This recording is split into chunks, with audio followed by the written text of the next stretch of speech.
Welcome, welcome, welcome. It's another short video from E5. Right, here we're going. This time I want to address the concept of drawing.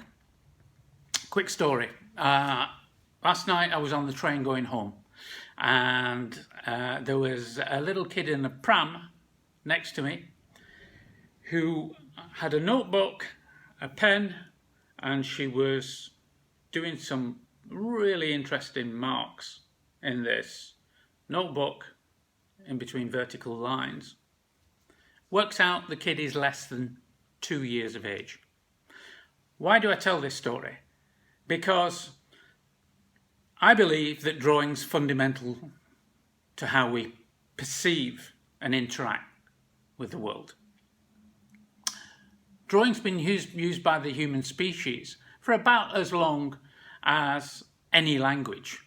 In fact, it could well be a precursor to other languages.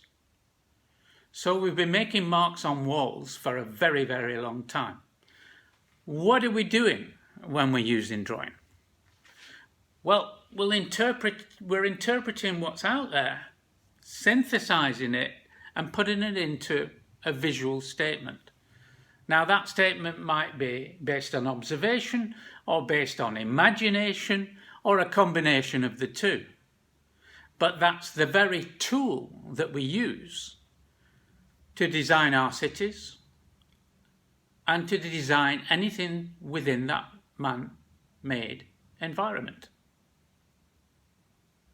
So, drawing. 1, anybody can do it. 2, it's an incredibly useful tool. And at a basic level, it's not that difficult to acquire, even if you've not been practicing for the last few years. So let's start with a basic element, the circle.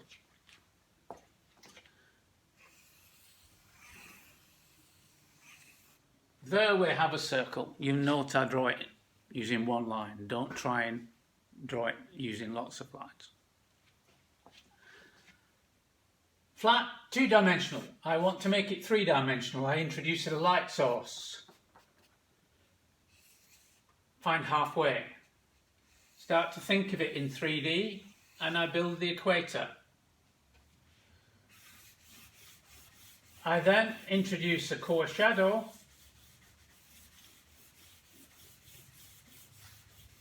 which will look like a croissant onto the equator.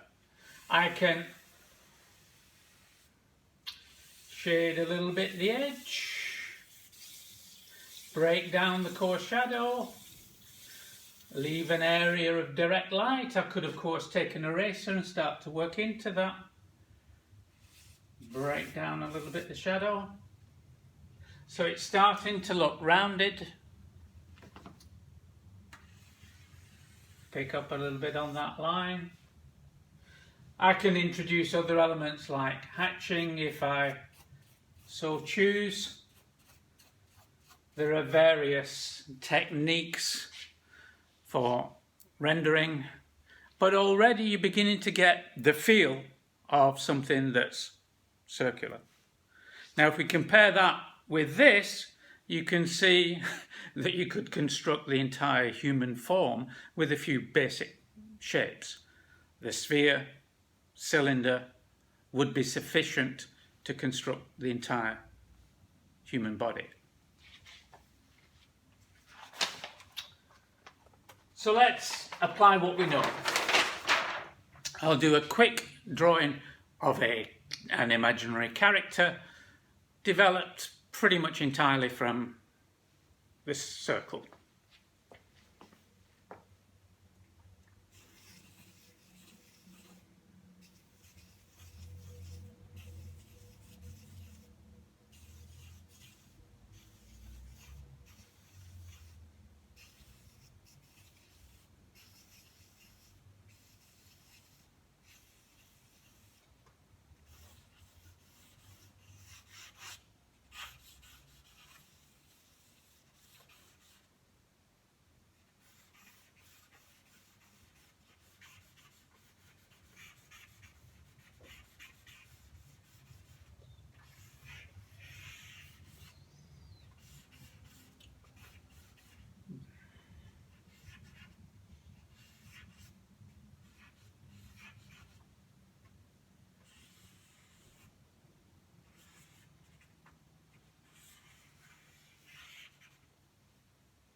So by now you should be beginning to get the idea of the character. But of course the big problem is the character is flat. If I want to introduce a little bit of rendering using the system I've just shown you with the sphere, then I can start to make the character stand out. So I need a light source. I need a core shadow. And the core shadow will follow all these rounded forms. And on any rounded form like the nose, you will have a core shadow. I then of course break down the idea of the core shadow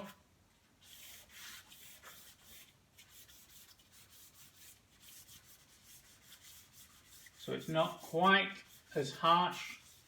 I can shade a little bit the edges of the forms.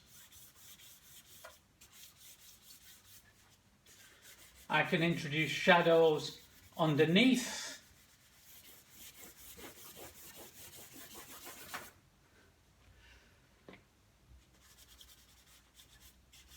Areas like the nose or the chin or whatever it is, underneath the eyelids, underneath the hat, etc.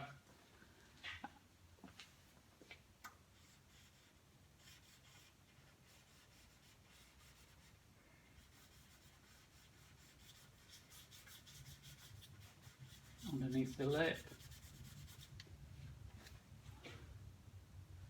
And you can see the characters beginning to pull together a little bit. Now, I'm not going to spend a lot of time on this, but it's just to give you the idea. If I want to bring that to life even further, then I just introduce a few quick details.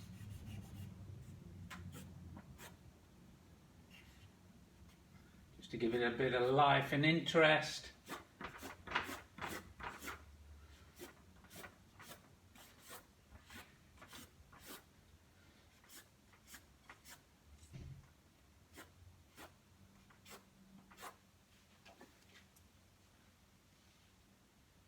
And we're beginning to get something that we could develop into a serious character.